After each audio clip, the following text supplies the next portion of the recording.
উৎসবের মেজাজে চলছে পুনর্নির্বাচন। তবে মগরাহাটে পরিযায়ী শ্রমিকদের ভোট নিয়ে চিন্তায় রয়েছেন গ্রামবাসীরা।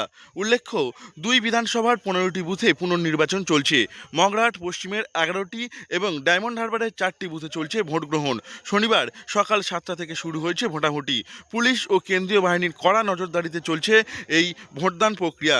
এখনো পর্যন্ত কোনো অশান্তির খবর নেই এলাকায়। তোমাদের ফ্যামিলি কেউ বাইরে আছে? হ্যাঁ হ্যাঁ, কে কে?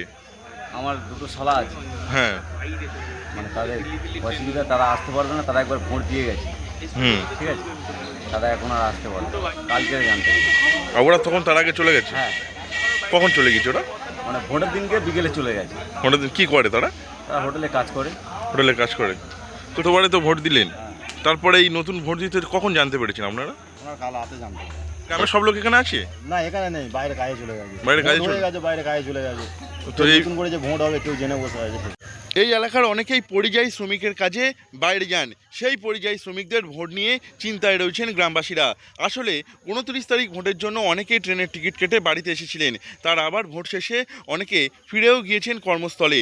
মগরাহাট পশ্চিমের অনেকেই পরিযায়ী শ্রমিকের কাজে বাইরে যান।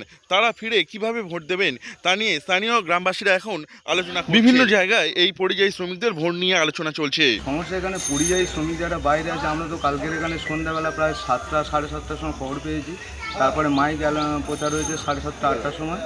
তারপরে এবার যতটা পেরেছি খবর দিয়েছি, কিন্তু পরিযায়ী শ্রমিক যারা আছে তারা সব বাইরে রয়েছে।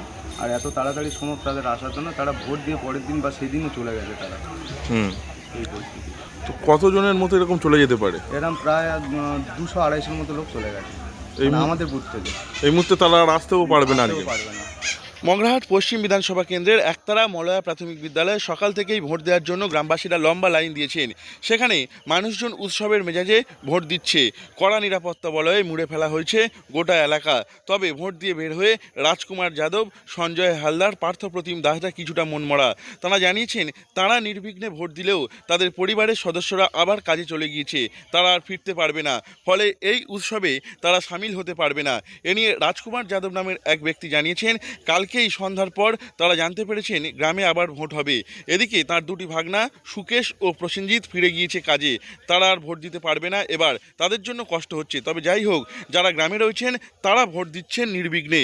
দক্ষিণ 24 পরগনা থেকে নব মল্লিকের রিপোর্ট, লোকাল 18 বাংলা।